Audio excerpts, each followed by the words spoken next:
Give us the calls. Hey, if you've been around, we've got our share in 15. Testing 1, to the black 2. cabinet over. Where's that, Brian?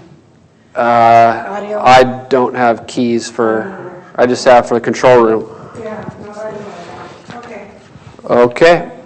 Testing the guest audio. Is the mic okay? Yeah, you were saying something about Testing 1, 2, 3, 4, 5, 6, 7, 8, 9, and 10. This is the guest microphone audio, guest audio test. 1, 2, 3. Yeah, they're just doing something with the streaming box, I think. Testing 1, 2, 3, 4. Okay.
All right, this is the guest microphone test.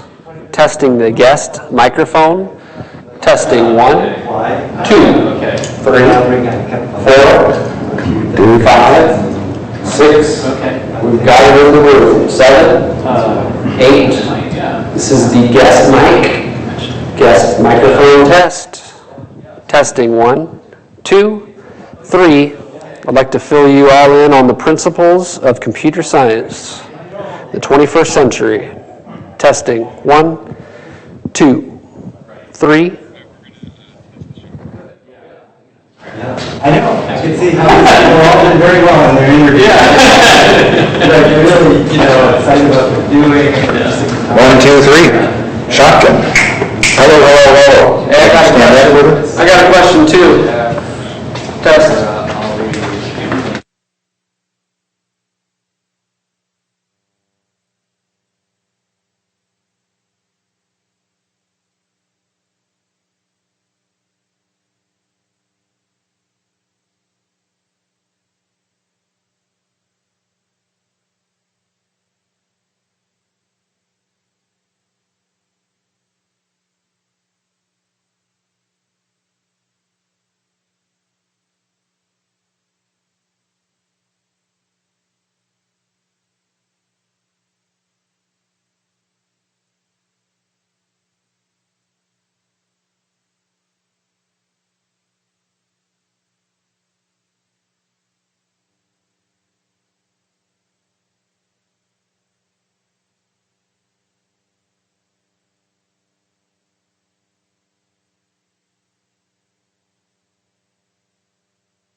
He wants to just apply it on his phone, so we can't play the exact.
All right. All right. Good afternoon, everybody. Welcome to our first talk of the academic year. It's my pleasure to bring to you David Salison, who's not only our first talk, but our first distinguished lecturer of the year. So David Salison has worn many hats over the years. He was there in some of the early years of Lucasfilm, which became Pixar and Industrial Light and Magic, but he worked at Pixar as well. He spent quite a number of years as a full-time faculty member at the University of Washington. He founded 2 companies. He was later a researcher at Microsoft Research, and he's currently a director of Adobe's Creative Technologies Laboratory, Labs. He's also a member of the Turing Award Committee, and apparently a Turing Award's a big deal. And there's some money involved, I don't know what. But anyway, if you want one of those, you should be sucking up to David. So David's had a sensational research career. During his tenure at the University of Washington, in 1 year he achieved 8 SIGGRAPH papers in a year, which was, so SIGGRAPH is the top, at the time definitely the one and only, the conference in, top conference in computer graphics. And so he was personally responsible for 15 to 20%, collaborating on 15 to 20% of the research output that went into the top conference that year. He later went on to win the Computer Graphics Achievement Award from SIGGRAPH. Later he applied that horsepower to Adobe and built an incredible research team there that has not only done great research that's inspired a lot more of it, but has also changed Adobe products and therefore a lot of the visual media that we all consume for the much better. And so with that, I give to you David Salison. Thank you, Brian. Well, it's great to be back here. I was saying to Steve Seitz that I wanted to meet all of the new faculty that have been hired since I was here full time, and he said, well, come back and be in our Distinguished Lecture Series and you can meet everyone, and it's been great so far today. I see why all of you new faculty who I met were hired, because you would have passed my interview with flying colors too. It was just a really fun day so far, and I'm looking forward to more tomorrow.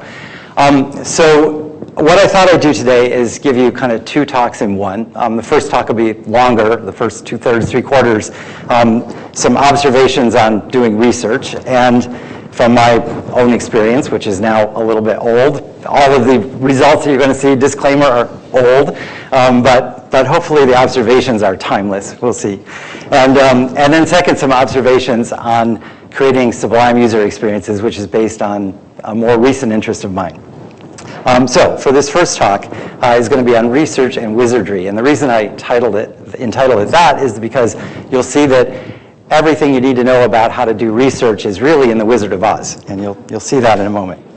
So in this part of the talk, I'm going to give you kind of my personal history, which more or less coincides with the history of the field of computer graphics too. I mean, I felt like the field had already was completely mature when I came to it, but in retrospect, it was still early days, and it was really nice to be able to sort of grow up with it and be a part of it.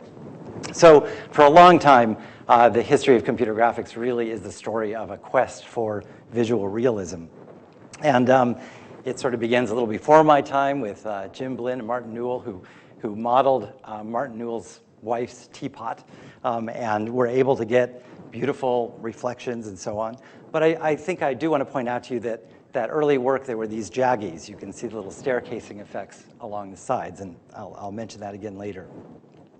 This is actually Martin's original teapot, and one of the exciting things about coming to Adobe 10 years ago is that Martin worked at Adobe 10 years ago, and he led the graphics research group, which is essentially the precursor to the lab that I'm running today. Well, Gavin Miller and I both run labs. Those people report to Gavin Miller. So it's not exactly the precursor, but it's a group of people doing similar work to the work that my lab is doing. So this is his actual original teapot, which you can see in the Computer History Museum in Mountain View. Here is an image from Turner Whitted. This is the first ray traced image. Apparently people were talking about the possibility of doing ray tracing and getting effects like refractions and reflections and shadows for a long time, but Turner actually went and spent all the CPU cycles and computed this. And this is as close as you can have to an original, because I got this digital image from Turner Whitted. These are the pixels he computed, which is very nice. This is my own little foray into realistic rendering. I was working with Tom Banshoff at Brown as an undergraduate, and this is a rendering of a mathematical surface. It's a Mobius band that has a S-shaped cross-section, and so it wraps around and makes this interesting shape. And we were making movies and so on to understand his mathematical ideas. And when I applied to Lucasfilm, this is the one image I sent along with my CV. And later, I was working there, and Alvy Ray Smith, that following year, I remember, was interviewed by Computer Graphics World. How do you get a job at Lucasfilm? And he said, well, you know, we just hired this guy, this young guy from Brown, and he sent us one picture, but it showed us sort of everything we needed to know. He had nice, smooth, anti-aliased edges. He had some sense of composition. He had this and that. So I'm still proud of that image, and I'm happy to show it to you. So this is the group. This is maybe about a year after I was there. I think there were only about half a dozen of us when I joined. You can see John Lasseter on my right. I'm the guy wearing the shirt that I've got on today. You can see that I still have that shirt. And it still fits. It's amazing. Can't believe it, that it's still there. I thought I forgot to bring it, but then I woke up in the middle of the night, I forgot my shirt, and then I looked in the morning and, oh, I did bring it. Okay, so I'm going crazy.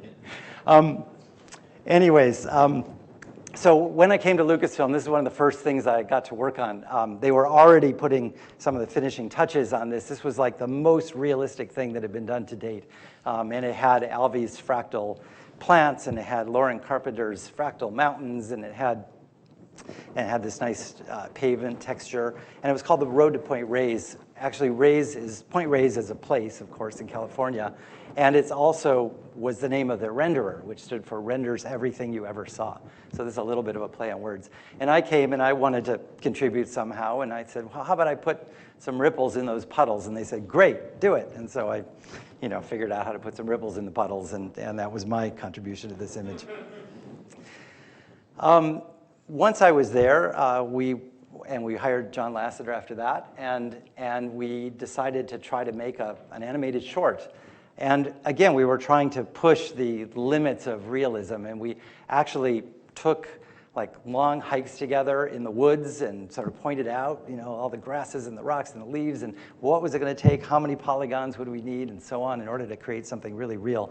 There was also a Maxfield Parrish exhibition going on in San Francisco at the museum at the time too, and we all went to that, and we were inspired by the look of his paintings. So this is a little bit realistic in terms of the complexity of the geometry, but also tried to give that Maxfield Parrish look as well.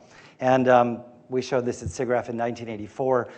At the time, it took so much compute power to do this that even though Lauren and Rob Cook had gone to Minneapolis to babysit the Cray computer, computing the frames for weeks, it still wasn't done. So parts of the animation were shown in wireframe, actually.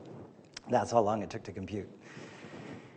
So soon after that, I decided to, I guess I hadn't gone yet. So meanwhile, at Cornell, Michael Cohen and others were working on pushing the limits of realism as well. And rather than just like unlimited geometry in order to get realism, they were looking at how light reflects around a scene and the physics of light transport, essentially. And they were actually doing real experiments where they did a simulated box and they built an actual box, and they took photos of each one and compared the two to see how accurate their simulations were. And actually, I got to meet Michael soon after. He came to Paris, and I remember he showed me these slides of the work that they were doing at Cornell, which was really impressive. And so I decided to go to Cornell and spend a year. It was actually after I took a job at University of Washington. I negotiated with Jean-Luc Baer, who was the chair at the time, and I said, I want a pre-sabbatical for a year. And he said, oh, okay. And so I went and decided to spend a year at Cornell and kind of came up to speed in computer graphics again, because I'd spent a few years doing other things for my PhD. And I worked with Brian Smits and Jim Arvo, and we worked on light transport and global illumination. And we published papers. Here's just an example to show you, yes, there was like real physics and all that stuff in the papers that we published. But when I came to University of Washington the following year, I felt like it's time for me to sort of set out in my own direction and choose some research direction that really I loved. And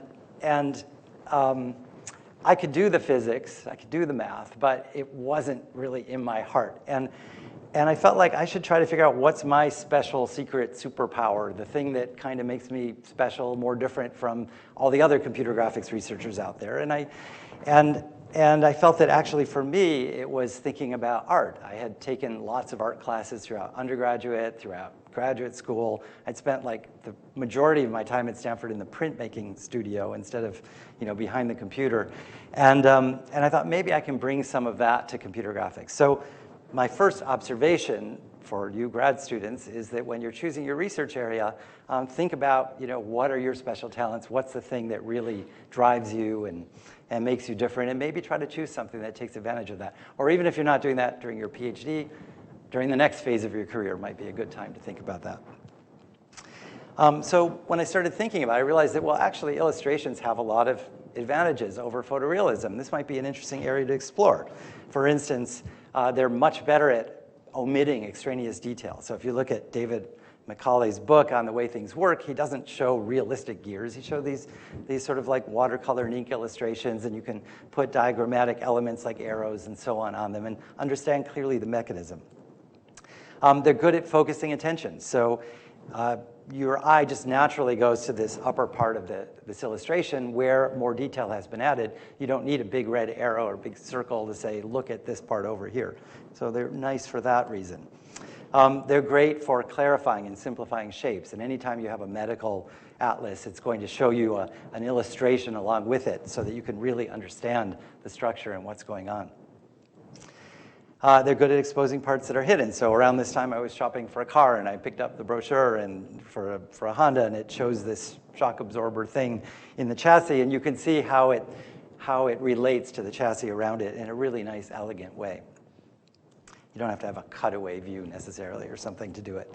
And it's good at showing that ideas are approximate. So for instance, soon after I came to University of Washington, Brian, I think you and I together visited Dale Juli's studio. Is that right? I think we went and we visited. I remember visiting. It was probably with Brian. We'd been working on doing some realistic glass stuff and refractions and reflections through the glass. And we went to the studio and we said, wouldn't this be great? Can we collaborate? Wouldn't you like that when Dale goes to a client and he's trying to sell $1 million chandelier to them, wouldn't he like to be able to show what that chandelier would look like in their environment and all that? And they said, oh no, that's the last thing we want, because then the clients they're gonna be picky about it. They're gonna say, I want you to move this over there. I want you to, or when it arrives, it's not gonna be exactly the same. They're gonna be upset. When Dale goes, he just draws this big sketchy thing, and then they're like, they say, yeah, we'll buy that. We're really happy with that. And then they're delighted with whatever comes. And so, they get the idea through this sketch that it's definitely an approximation to what they're going to get. And architects do the same thing by conveying that it's approximate. And they're great at adding a sense of vitality. This is Jack Lambert, who taught illustration at Cornell, and I was lucky enough to take some classes with him on actual drawing illustration. So the challenge then becomes, how do we use computer graphics to communicate in the most effective way?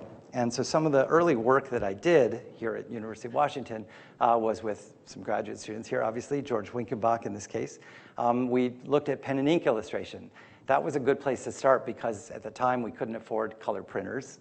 Actually, there weren't any color printers in the department. They were black and white. And there were also some well-established conventions for how pen and ink artists do architectural forms. So we started studying the books and figuring out how we might use sort of black strokes, black on white, to create grayscale and to create also a sense of the texture. And what we realized is you can't just like make it dimmer or brighter the way you do with an image. You have to use more or fewer strokes. And we noticed that what artists would do is if they want a light, say, brick wall, they might just draw the outlines. And if they want it darker, they might fill in some of the bricks. And if they want it darker still, they might start hatching on top. So we had a procedural renderer that would do all these different kinds of textures with black on white strokes. And it would create images like this from a 3D model and a light position and a camera position. And here you can see how some of the things that we programmed into it do show how things will be more clarified in illustrations. For instance, the dividers here, you can see that there's a black edge where the divider is in front of the shade. And that distinguishes it from the shade. And you don't have to play some kinds of tricks to get that to happen. The software would automatically notice these two things are the same color, but they're different objects. Let's draw an edge the way that an illustrator might have done. There's some other subtleties here, but I won't go into them all.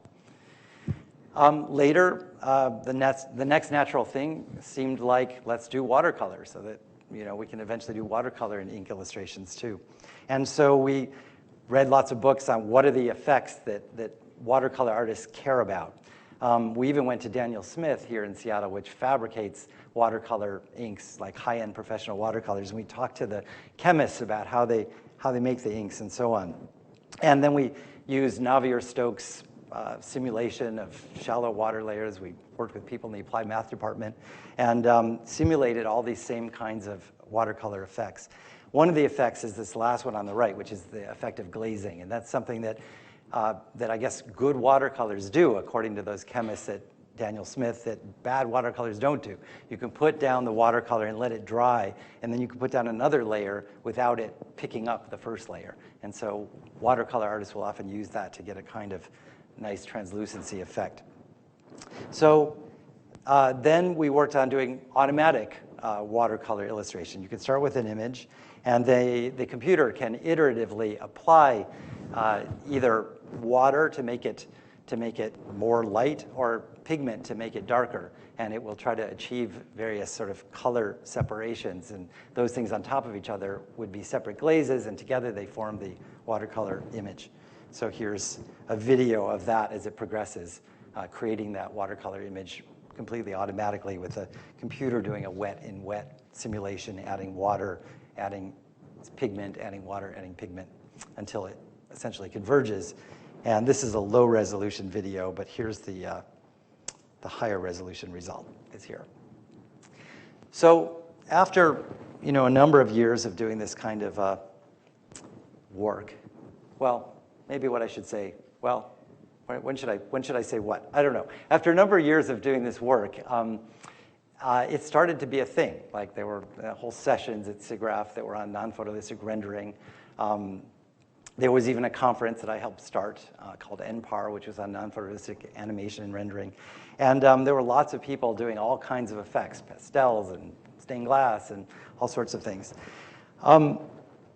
And I think the point here of observation number 2 is that it's useful to think about something different to do. I think in research you find that what happens is that someone does something completely different and new, and there's a lot of low-hanging fruit there because it is different and new, and no one really thought to look there before. So it's easy, and you can get nice results, and you can publish them, and so on. And then gradually, more and more people start working on it, and the fruit's sort of higher and higher and higher, and eventually, 10, 20 years later, there's still people doing it. Now it's gotten really hard because all the easy stuff's been done.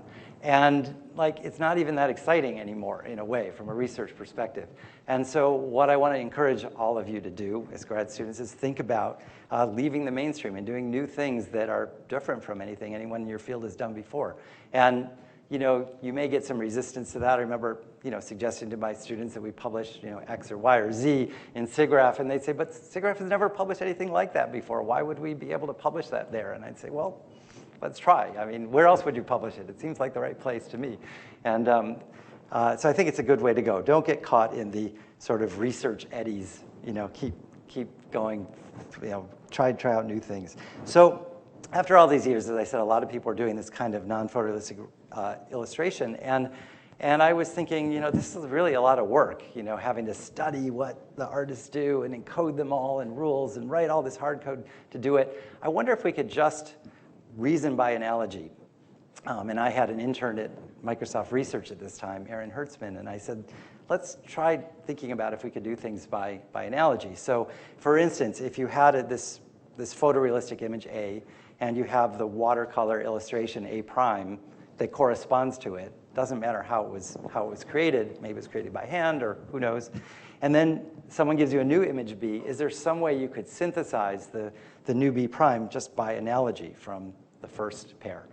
And it turns out you can do this. You can use a kind of texture synthesis approach to create all those pixels of B prime by sort of pulling in pixels of A prime in places where B relates to A. So you kind of do this pairwise texture synthesis. And the nice thing is now you can take completely different examples. So you can start with A prime being like a stippled image, and A, we just applied some filtering operations to create a grayscale equivalent, and then you give it an actual image B, and now you can automatically, through image analogies, create the stippled version, B prime. And here's another example. This was a rug that I had, and we took a high resolution little part of it, A prime, and I blurred it for A, and then I said, what if you had just the whole blurry rug as the B? Can you kind of hallucinate what the high-res version would look like? And you get some detail that's plausible, actually. Probably the further back you are, the better it looks. But it looks a little bit noisier up in front. Here's an example. After we published the paper, we put the code online, we presented it. And I really like this example because we didn't think to do it. It was someone else who took the code and used it for his application. This was a guy who worked at a flight simulator company in Finland. And he had some topo maps, and he had some satellite images. But he also had some topo maps where he didn't have the satellite images. And he was able to use image analogies to create that satellite imagery as well, and then put it in a flight simulator and get the effect of flying over all of that terrain, too. So on to observation number 3, which is about posing research problems. I think that probably most of you, when you came to grad school here, you thought you were going to learn how to solve hard problems, solve hard research problems. And yes, you will, and you do, and I'm going to talk about that too in a little bit. But the thing that I was always looking for in my grad students as they developed and matured in the program was when they could really pose good research problems on their own. I didn't expect them to be able to do that when they came, and usually we'd talk and I'd kind of suggest something and they'd start with that. But by the end, they were the ones who were suggesting the next things to work on. And if they were great ideas, I was like, you're done. Okay, you know how to solve them, and now you know how to pose the problems too. That's great. But it's a difficult thing to learn. That's the thing that I think really, really takes time. And I'd say, in a way, that's what I'm looking for when I'm hiring people into the research lab at Adobe, is who's got really good ideas for what they want to work on, not just how to solve the problem. So let me go back one more slide. I tried to teach and sometimes co-teach seminars in this. It was versions of 558, which were based on a class I had at Stanford with Don Knuth on how to solve research problems. But in my class too, it was also about how to pose research problems as well as how to solve research problems. And every year that I taught it, we would take a different theme. And so I want to tell you about a couple of, maybe 2 or 3 different projects that came out of, I guess 3 projects that came out of one such of those seminars. And so at the beginning, the motivation that I gave to the students was that our sense of aesthetics is derived from our evolution in the natural world. So here's some cute pictures of my kids when they were little, and this is in, I guess this is in Bora Bora, actually. And here's another beautiful nature picture from Costa Rica, and here's one from Guatemala. So these are the sort of things we were evolved to, our visual system was evolved with. But Ellen Dissanayake, who's here at University of Washington, an anthropologist, has written about the human need for aesthetics, and she writes that humans were evolved to require these things. Simply eliminating them creates a serious psychological deprivation. Social systems that disdain or discount beauty, form, mystery, meaning, value, and quality, whether in art or in life, are depriving their members of human requirements as fundamental as those for food, warmth, and shelter. So she's talking about the value of aesthetics in our lives.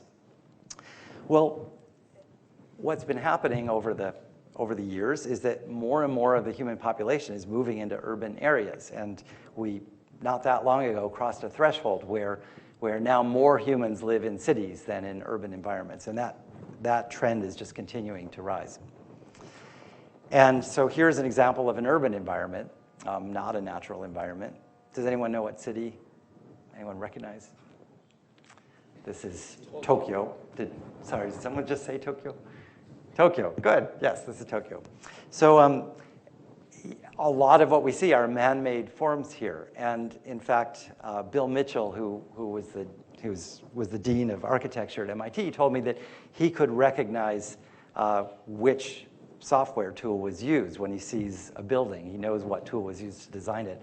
And I've heard even that the CTO of Autodesk has said he can tell you which version of which tool was used to design the building. That's how aware he is of it. So the tools that we have really make a difference in the kind of aesthetics that we have around us. And similarly, before the advent of the printing press, all of the commissioned writings had this beautiful kind of ornamentation as part of the page. But once the printing press came along, that pretty much went away, and we just have the words on the page devoid of all of these beautiful aesthetics. So now we've got modern tools, we've got computers. What can we do to kind of add some of that, inject some of that old ornamentation and so on into our tools so we can create them in the objects that we actually experience in our daily lives? So that was the overall theme of the class. How do we use the power of the computer to bring good design, including ornamentation, back into our lives? And the first, okay, I guess before I get to that, I'll give you like rule number 4. Why does it say rule? It should say observation number 4. Anyway, I think I changed the rules to observations and forgot one. But this thing is about solving hard problems, and I would say to solve hard problems with the best tools you have, with strong collaborators, and above all, perseverance. Oh, I haven't really been pointing out how the characters of The Wizard of Oz fit with these rules, but hopefully you've been noticing that yourselves. I think Dorothy beautifully characterizes perseverance and working with strong collaborators in her case. So problem-solving tools. So that's one of the things we do. So one thing you do if you have a really hard problem, it's like too hard to solve, is you narrow it down. You reduce the scope of the problem. You take it from 3D to 2D, or you look at simpler cases. So the first problem I said is let's learn how to create ornament. Okay, that's a big, wide open area. How do we even begin there? Well, let's start by classifying ornament and understanding what kinds of ornaments there are. Maybe we'll find some portion of this taxonomy that's worth studying. So one thing you could do is you can classify by the type of area, whether it's ornament that fits into a band or that forms the border that's kind of a very sharp thing on one side but kind of open-ended on the other, or whether it's in a panel, so in a given geometric area of the plane, or whether it's supposed to cover the entire plane. So that's a classification or taxonomy of ornament. And you can also classify by design type, whether it's geometric or whether it's using plants or animals or physiographic things like waves or artificial man-made objects. And so we decided, all right, let's, actually what I did is I asked the students in small groups to pose their problems. That was part of what we were studying. So, figure out what's going to be the interesting thing to work on. So one group, anyway, worked on floral ornament within panels, which I think is a really nice sort of doable size problem. And so the idea is how do we sort of grow plant-like ornaments to fit well-defined geometric shapes? And the way that we did it was with a kind of an L system grammar where you would define the growth rules, and then the ornament would sort of grow to fill the space. And it would do that by iteratively at each step looking for the biggest unfilled area. So that's what those little yellow circles are, is they're looking at, it's testing the circle of biggest radius that doesn't touch anything, and then invoking a growth rule that was suitable to grow into that area. And you could write different growth rules for different kinds of ornaments. So here's 4 different ornaments, each generated by a different rule, filling a certain kind of space. Here are those 4 kinds of ornaments filling a different space, and they just sort of grow organically to fill them.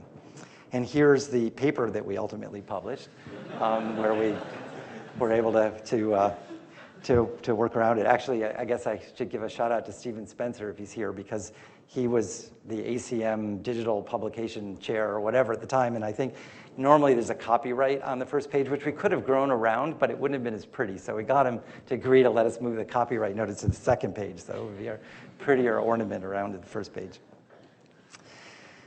A second problem that we looked at in the class was about how did Escher do what he did? So Escher, as a young man, went and visited the Alhambra. I think he was 24, and he took a lot of sketches of the geometric patterns that he saw there. And he was fascinated by them, but he thought it was a pity that people were sort of restricted by religion to using geometric forms, and he wanted to try using animal forms and other things. So in his notebook, he started sketching, all kinds of interesting tilings that he came up with. And so, you can pose the question, can a teapot, the canonical computer graphics object that we saw at the beginning of the talk, can that tile the plane? And of course, I don't know the answer. I didn't know the answer at the time. Nobody knew the answer, but it's a reasonable question. How would you solve it? So this is something that as a class we began to work on. And so here's another problem-solving tool that's very generally applicable, which is take a hard problem and break it into sub-problems, each one of which is hopefully more manageable. And so you can break that problem into, first of all, selecting a good set of tilings. And here, we were lucky enough to have Victor Grumbaum on the faculty, he was an emeritus faculty. I think he's still an emeritus faculty in the math department. And he had written the Bible on tilings and patterns. And so I was able to persuade him to join our class for a few weeks and kind of help us with this part of the problem, which was fantastic. So that's where another example of strong collaborators is really, really helpful thing. So you select a good set of tilings. It turns out that the isohedral tilings, of which there are 93 different types, and he's the one who defined, who sort of realized what all these types were. Turns out that gets you almost all, like 98% of everything Escher did was one of those isohedral tilings. Then you have to find good parameterizations of these tilings. That means ways that they can deform, or all the ways that they can deform while preserving the symmetries of that tiling group. And that's actually a pretty straightforward exercise. No one had really done it before, but it's pretty easy to do it once you understand the symmetries that tiling encodes. And then you have to define a measure of closeness. So you want something where it doesn't matter what the rotation or the scale of the thing is, as long as the shape is the same, it should give you a close metric. And it turns out that this had been studied in computer vision, and so there was a polygon-to-polygon similarity algorithm that was very simple to use, and we could employ for that. And then finally, you want to use optimization. And so what you want to do is, say you want to have a tiling of the thinker, you outline it, that's the target that you're trying to create a tiling from. Now, you're not going to be able to tile that shape exactly. So the easy way to do this is to start with all of the different 93 canonical tilings, and they all start out as simple triangles or squares or hexagons, but then deform each one of them, try to get it toward the thinker, essentially. And so we use simulated annealing to do that on all 93 different types at once, and iterate on them to try to get them closer and closer and closer. And eventually, you can start saying, these ones are getting closer and these other ones don't seem to be working so well. So we'll keep iterating on these with simulated annealing, and eventually you eliminate more and put more of your computation into the ones that are working best. And then finally, you get to just like 2, and then finally the one that worked the best. And from that, you just texture map it with the image, and you create the tiling of the plane. So here's a few examples. Does Tux tile the plane? And the answer is yes. That's a deformed version of Tux, but he tiles the plane. And something that was kind of fun was that Craig was in the last session at SIGGRAPH. Craig Kaplan, who was the co-author on this paper and a student in that class and graduate of University of Washington, of course. He was in the last session, so he was able to take all these images that people had used earlier in the conference and show Escherizations of those images, which was very fun. Can the teapot tile the plane?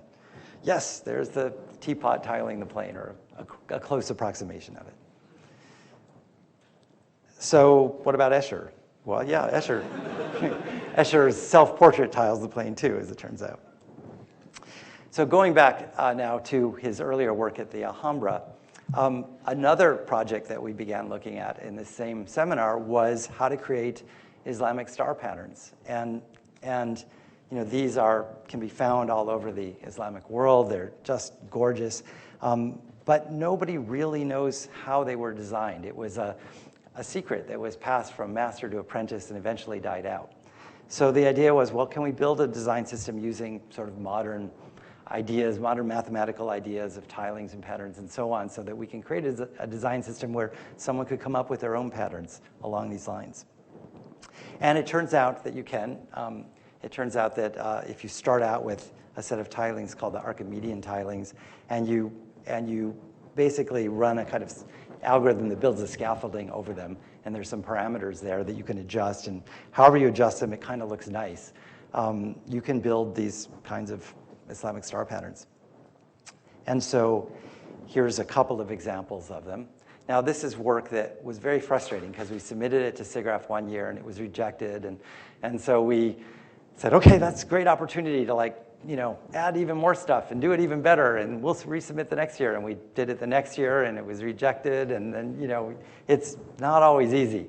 But the nice thing is that did push us further and further and further. And we ended up kind of building these Islamic star patterns in something called absolute geometry, which is non-Euclidean geometry, basically, which sort of ignores the Euclid's fourth postulate about that for every line and point, there's one line that's parallel to it.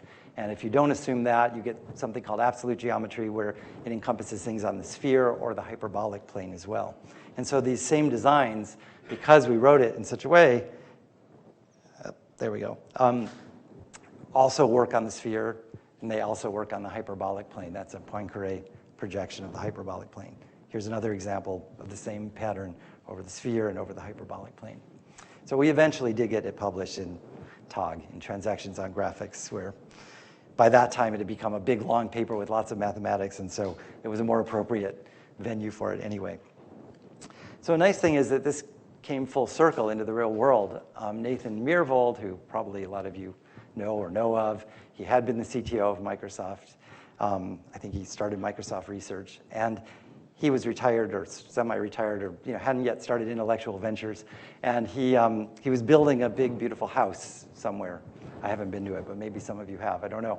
And he had bought a water jet cutter. These are water jets that will cut through metal, and they'll cut through wood, and they'll cut through anything, and you can cut elaborate patterns. And he wanted to design his own heating grates and window shades and things like that. And so he used this tool, TapRats, that Craig built in order to create all of his own Islamic star patterns and actually fabricate them and use them in his house. I saw him not that long ago and said, I'd really like to get a picture of the things in your house. And he said, yeah, I'll send you one. And I never got them.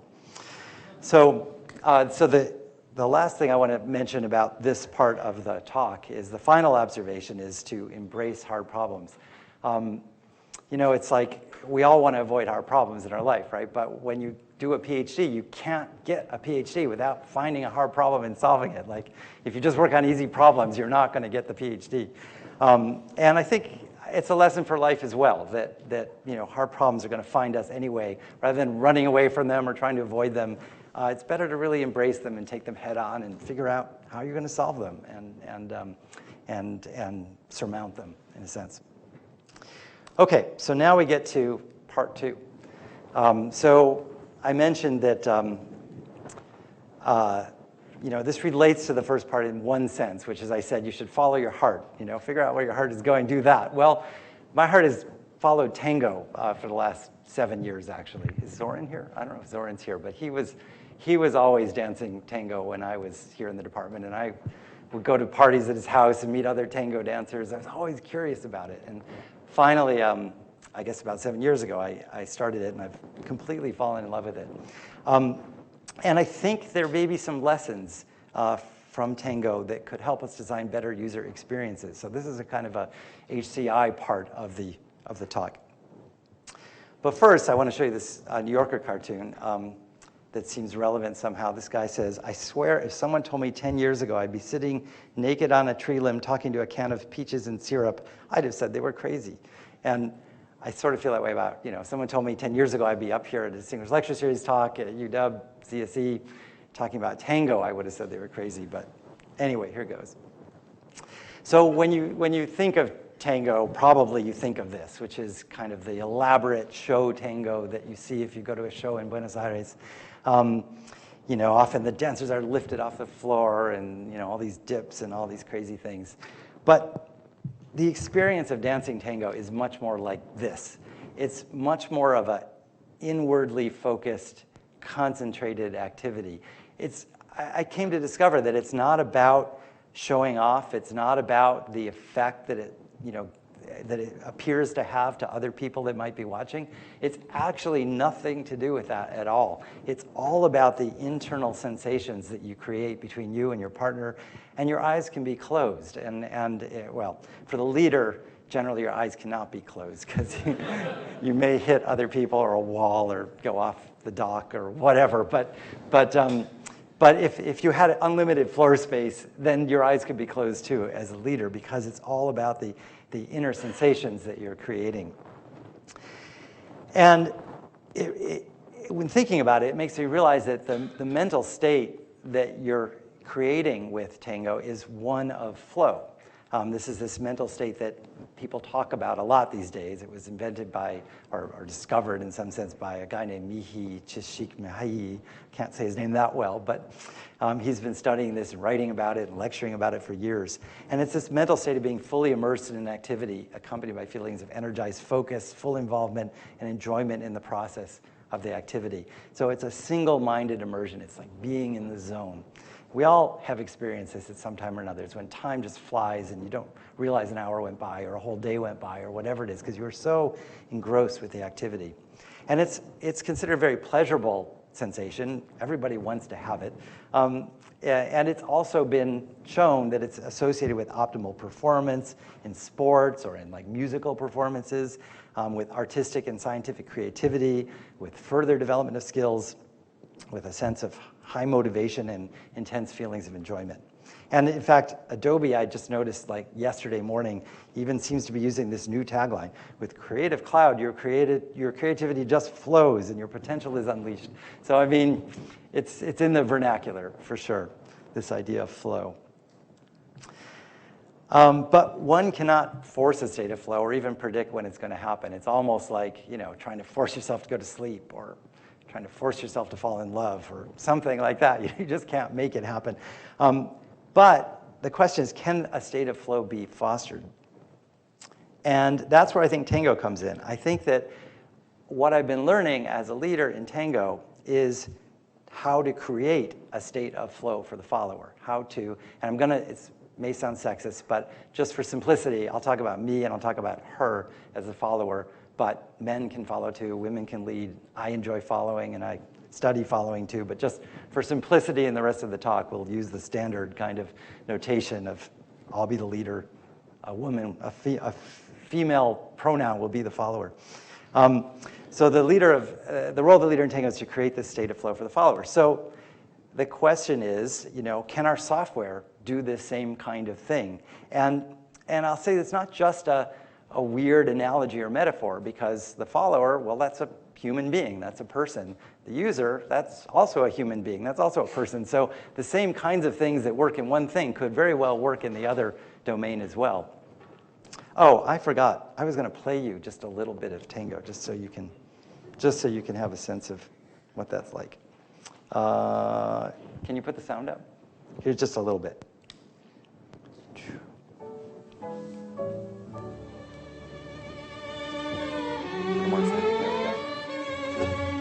Could be louder. Should be louder.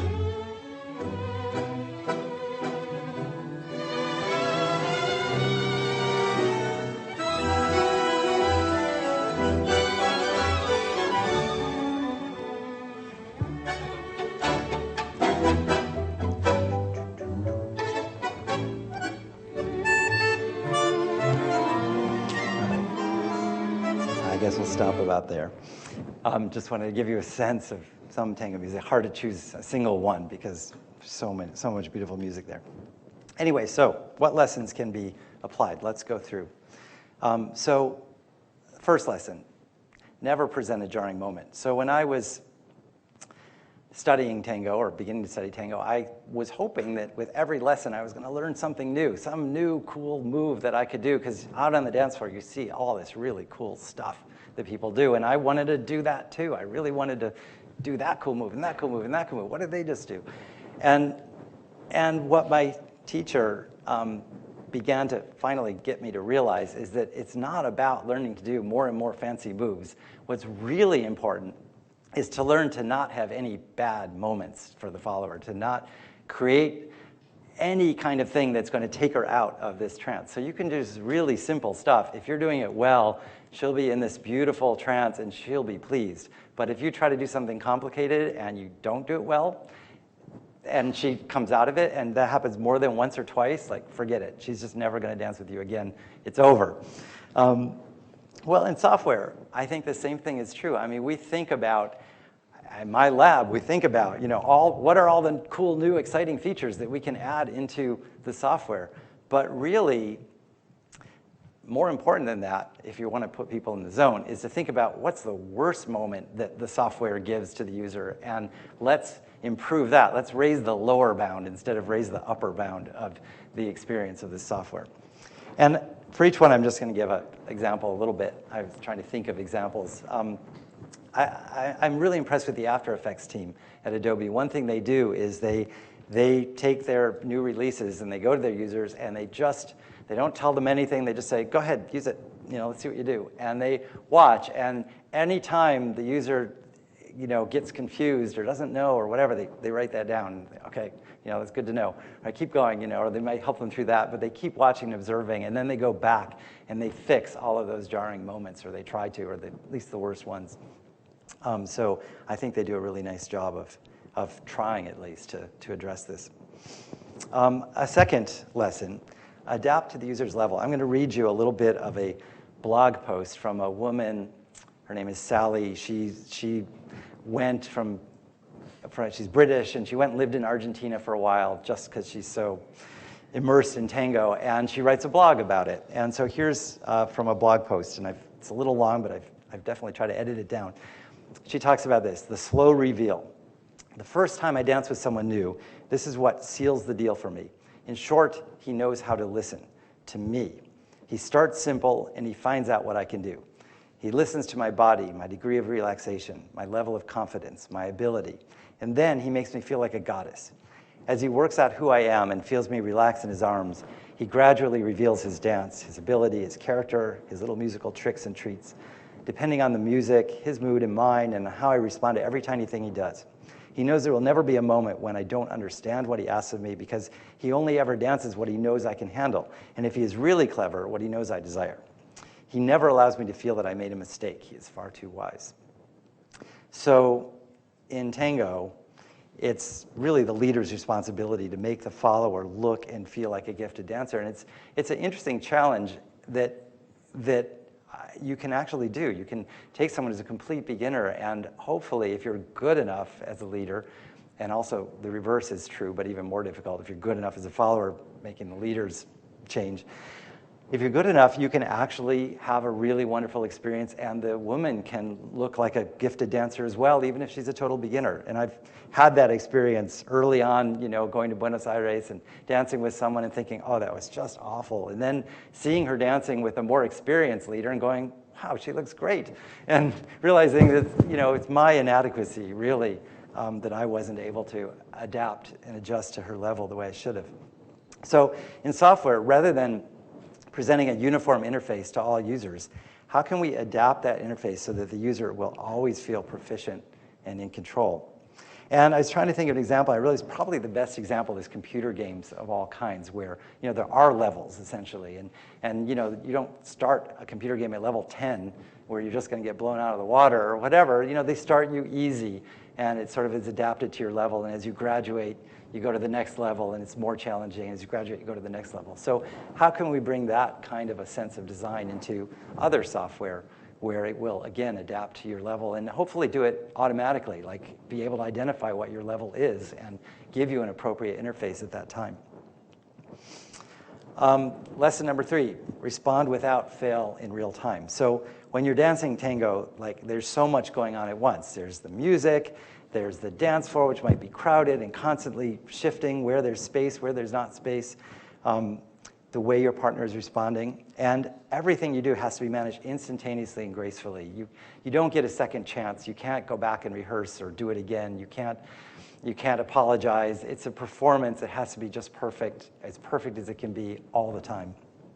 And so in software, I think we can think about the same things. How can we architect our software to integrate multiple complex operations? Say you're fetching data from the cloud and you're splitting your computation between the client and the server and all these things going on without ever breaking at least this illusion that there's a fully real-time response at every given moment. And it may be an illusion, but still, how do you create that illusion at least to keep someone in the zone?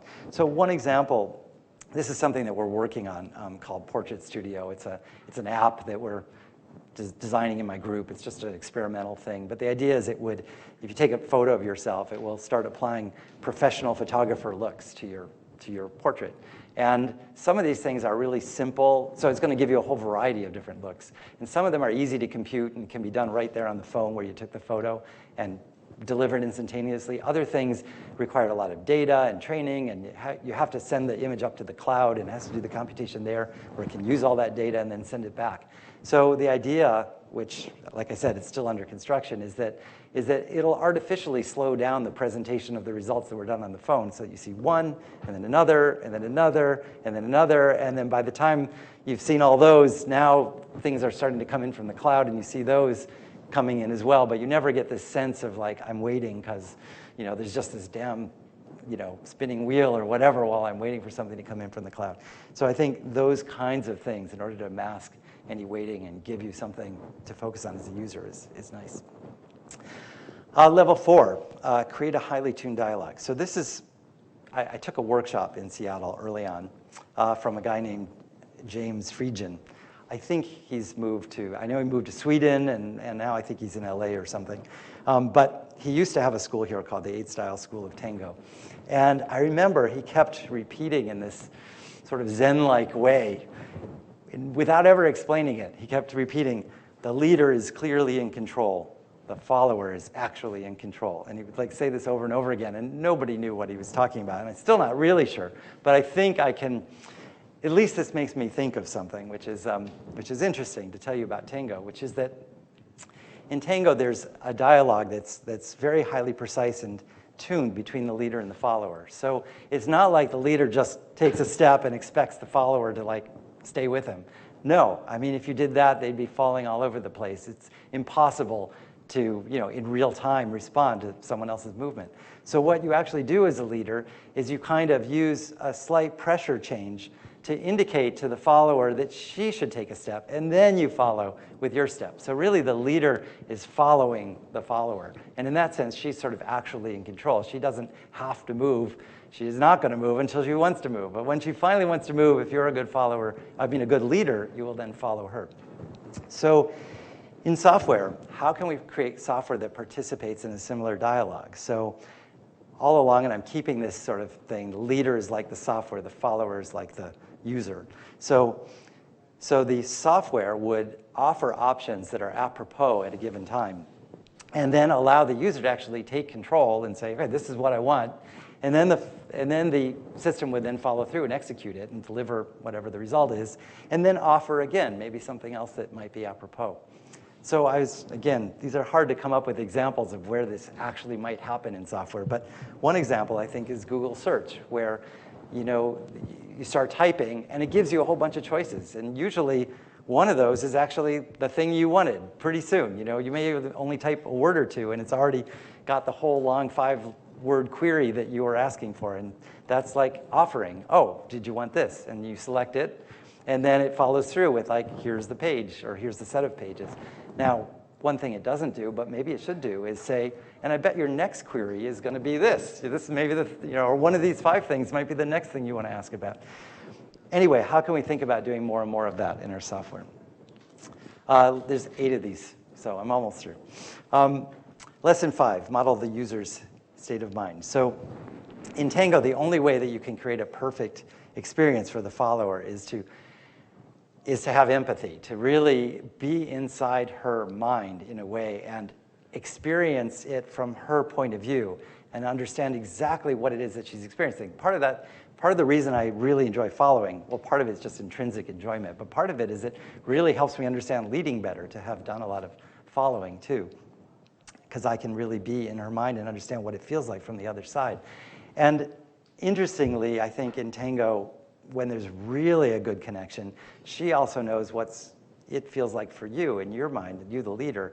And that also kind of involves like an infinite recursion of knowing that she knows that you know what it feels like for her, and that she knows what what it feels like for her, what it feels like for you, and so on. So there's this like double infinite recursion, which only computer scientists would understand.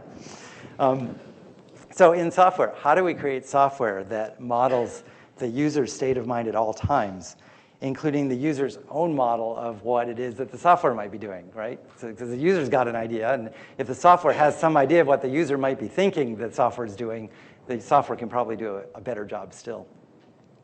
And so, I don't know, here's a possible example. Maybe it's a very early days example of that, but the Nest learning thermostat is supposed to learn your habits and learn what you want. And after some experience of you and your family in the house, it knows the patterns of your life together and can anticipate them.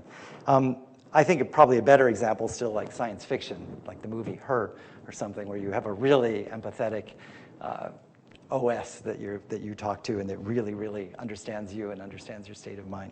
But that's still a few years out. But it's a direction to move toward. Lesson 6, crafting interactions and natural phrases. So in tango, and this is something that Zoran, I remember explaining to me once, he said, David, it's, because I was saying, boy, tango is so hard. And he said, it's not really hard.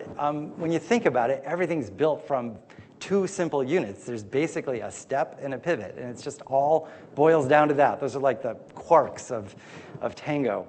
And so that may be true, but to become a really good dancer, obviously you need to get beyond the low-level mechanics of being able to execute a step and a pivot and put things together into nice musical phrases that have dynamics and musicality and so on.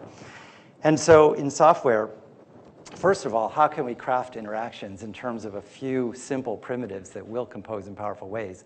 Because if you can do that, it will be much easier to learn. And second of all, how can we add a sense of rhythm and dynamics and perhaps even occasional flourishes to the experience so that it's not just kind of a lowest level, I'm going to do this, it's going to do that, I'm going to do this, it's going to do that, but really there's a sense of phrasing to the experience. And possibly an example of this is a new interface for Photoshop that Adobe has recently put out there in preview form called Design Shop. And it's kind of rethought the whole interface for Photoshop and tried to make it much more predictable and regular. And there's like this nice sort of editing cycle where you observe what it is and you pick a tool and you edit it and you can evaluate how well it worked and go on, and the tools all work in consistent ways and stuff. So it's meant to be more of this kind of thing. Check it out. Okay, and then lesson number 7 is exhibit subtlety and refinement. So in tango, it's really the subtlest details that make all the difference. It's exactly where you stand on your foot. And by that, I don't mean like, do you stand on the ball of your foot or the heel of the foot? I mean, do you stand on the front of the ball of your foot or the back of the ball of your foot or the middle of the ball of your foot? And a lot of leads are just that subtle difference from the back to the front of the ball of the foot, not even a whole foot. Or how much tension is in your arms, or just the slightest opening of the chest, a few millimeters, a degree, makes the hugest difference. And that's what takes so long to learn, is all of that subtlety. So in software too, I'd say the subtlest details make all the difference. And I think the iPhone is a great example of that, where if you look at the interactions, when you swipe from the home screen with the photo on it to the next screen, it does all kinds of subtle little things. The image gets a little smaller as it fades out, and things move at different rates. There's ease in, there's ease out, all different parts, and it's all been very, very finely thought out. Or where you get to the end of a list and it kind of bounces a little bit and gives you a sense of physical reality. Those kinds of subtle details make all the difference. And then the last example is, or the last lesson is integrating learning with doing. So there's a catch-22 in tango. You can only learn it by doing it, but of course you can't do it if you haven't learned it, and so it's very difficult at first, and it's always very difficult. And So it becomes an iterative process where you learn it while you do it, and you gradually you sort of get to dance with better and better people and learn more and more subtle things as you go. And so in software, how can we make learning a part of the immersive experience that we offer? So you don't go to a separate tutorial in a video on Google to learn how to use your Photoshop software. Instead, it could be integrated right in with the experience of using it. And there is an example of this. It was published originally as Tutorial Player. This is work that Mira Doncheva and Will Lee, who are in my lab, who are graduates of this department, did. And it has recently shipped as part of the Creative Cloud Tutorials, which lets you sort of step through operations in Photoshop and actually try them out as you go and learn them as you go. So, final thought. In Tango, everyone, as I said, wants to dance, or maybe I didn't say, they want to dance with only the very best dancers. It's kind of a meritocracy. And similarly, imagine if we had software that would never present a jarring moment, would always adapt to the user's level of expertise, would respond without fail in real time, would create a highly tuned dialogue, model the user's state of mind, craft interactions in natural phrases, and exhibit subtlety and refinement, and also integrate learning with doing. I think that would create a sublime experience and very loyal users for that kind of software. So that is the end of my talk. Thank you.